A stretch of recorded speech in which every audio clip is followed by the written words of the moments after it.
you were talking about John Lear and John Lear's connection to Bob Lazar and the possibility that Lear was spreading disinformation. Yep.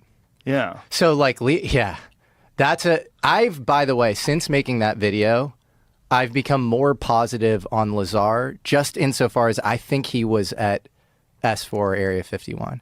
And there's going to be a great documentary coming out by my buddy Luigi on this called Project Gravatar. And I think there's going to be a lot of corroborating evidence that he was at least there, and a lot in his story checks. But I think you have to view, and I even say that in this video, that I think a lot of the story could be true.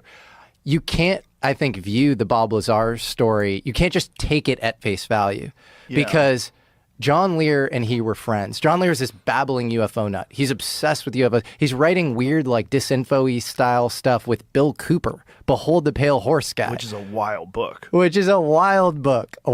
Yeah. And so he's crazy. Bill He talks Cooper. about, doesn't he talk about bases on the moon? He talks about bases on the moon. Lear also talked about a soul catcher that like controlled our souls on the moon. Oh boy. And so Lear was like flooding the zone with all sorts of weird shit. Lear comes from an interesting family. Right. His father is Bill Lear, who's the autopilot wizard. He created the first business, basically the first private jet, the Lear jet, in the 50s and 60s, and was an associate of a guy I hope we talk about named Thomas Townsend Brown. Yeah.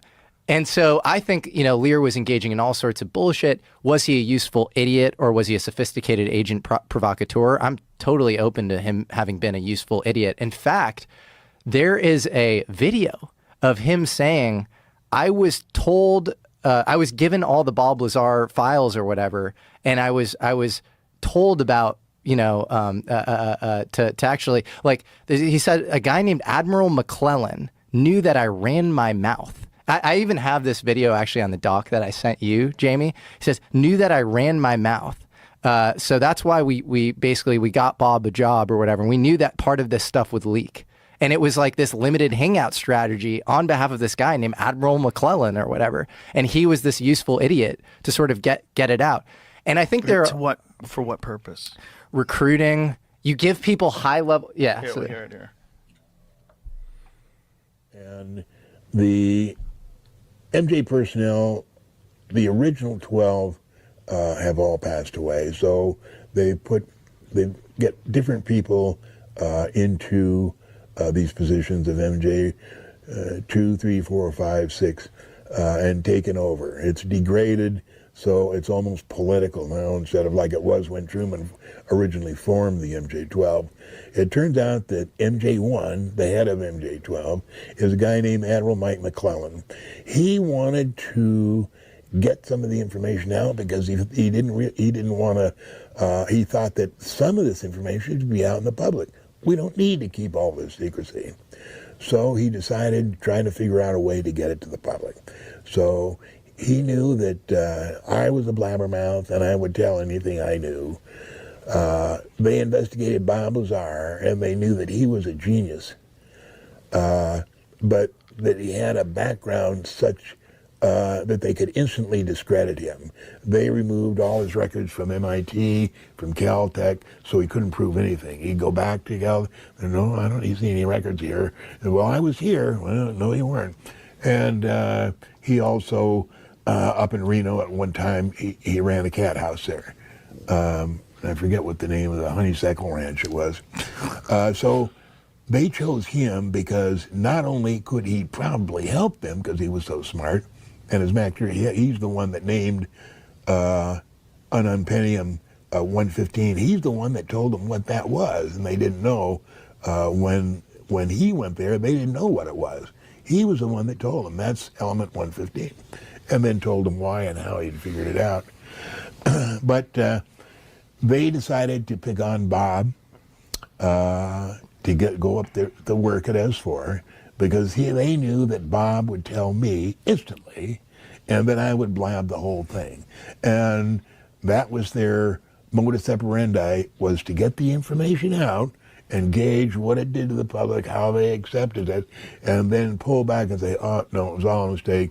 Bob Lazar is a fraud. He never worked here. He doesn't have any credentials like that. And they could back away and get out of it. So that was what Mike McClellan came up with.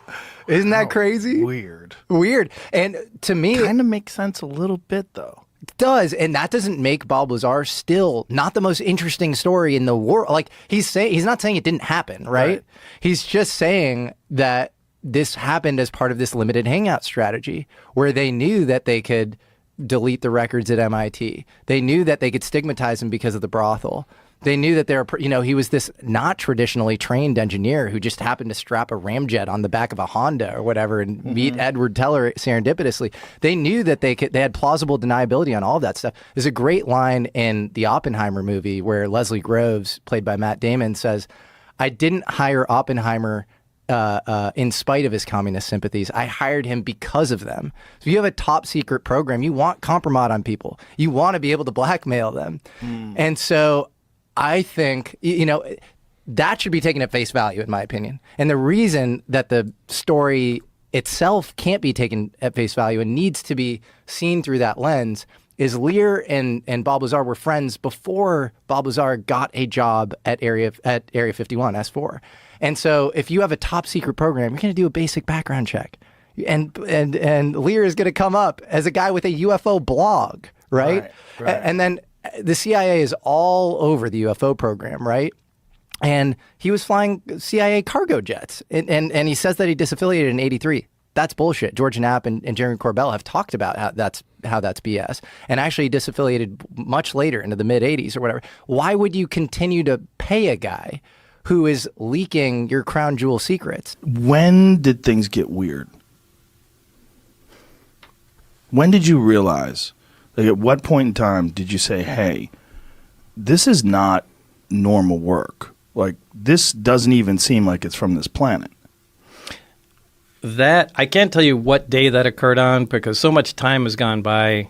The days have kind of fused into one, and I can't separate the days. Was it a slow burn, or was there a moment of recognition? Well, the first inkling I had was when I came in. There's this facility that is at S4.